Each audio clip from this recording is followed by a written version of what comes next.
The students of 4th, 5th and 6th forms were assembled in the music hall. They were making noise by talking with each other. Miss Beasley, the favorite of Miss Meadows, stood on the platform near the piano. She would play accompaniment. While turning the music stool, she saw Miss Meadows was coming. She gave a loud warning to the girls to be silent. Miss Meadows walked down the center passage of the hall, her hands thrust in her sleeves, which means her hands were kept in her pocket. She held the baton under her arm. She mounted the steps and turned sharply. Then she quickly took the brass music stand and placed it in front of her.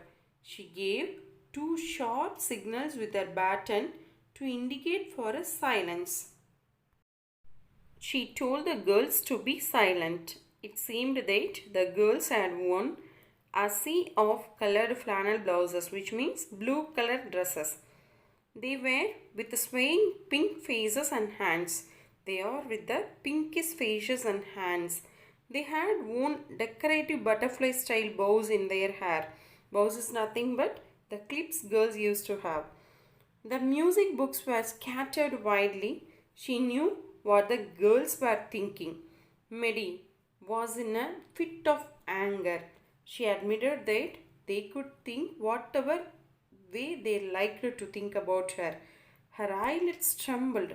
She lifted her head. She imagined on the thoughts of those creatures when someone who stood there bleeding to death and pierced to the heart by such a letter. She took pity on herself on seeing the children's happiness. These creatures may think whatever may be about me, but here I am bleeding like anything else. Like that she thought. Children, why Miss Meadows is suffering? Because of the letter which was written by Basil, who is the fiancé of Miss Meadows. Listen what Basil conveyed through his letter. Basil felt very strongly that his marriage with Miss Meadows would be a mistake. He considered their marriage would be a mistake. It didn't mean that he did not love her. He loved her much. He loved her as much as it was possible for him to love any woman. But in fact, he had come to a conclusion that he was not a marrying man. The idea of settling down filled him with nothing but regret.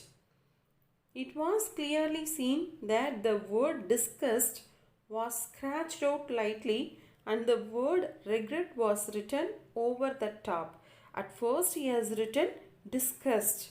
The word was stricken out and then he has written regret. Disgust a little more painful than regret, which was scratched out, and then above that he has written regret. And then Miss Meadows. Again she pondered over her mind. Miss Meadows walked over to the piano. Mary Beasley was waiting for the moment. She bent forward. Her curls fell over her cheeks while she breathed the words good morning. Miss Meadows to her. She moved towards her and handed over a beautiful yellow flower chrysanthemum. This little ritual, giving this yellow flower to the music teacher, which had been carried over forever. Always they used to have this communication ritual in their music class. This routine act became a part of the lesson as of opening the piano. How they used to open the piano such a way, opening the class with a flower became the ritual of these people. Miss Meadows would usually accept that flower from Mary. Then she would tuck it into her belt and would thank and greet her that it was very nice and asked her to turn page 32.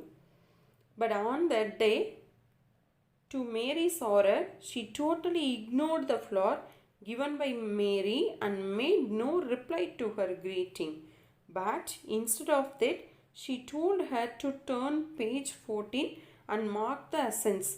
Instead of page 32, she asked her to mark Open the page at 14 and mark the accents. It was a shocking moment for Mary. She felt embarrassed and the tears stood in her eyes. But Miss Meadows went back to the music stand. Her voice rang through the music hall. She told the girls to turn to page 14. They would begin with the music lessons, a lament. A lament is nothing but a sorrowful, tragic song. It was like an expression of grief over a death. Miss Meadows instructed the girls that they ought to know the song by that time and they should take the song all altogether and not in parts. She further told that they should sing the song quite simply, beating time with their left hand without any expression. Miss Meadows raised the baton and tapped the music stand twice. Mary began the song on the opening chord. Immediately, all other girls' left hands beat the air. They started to sing in chimmed, young, mournful voices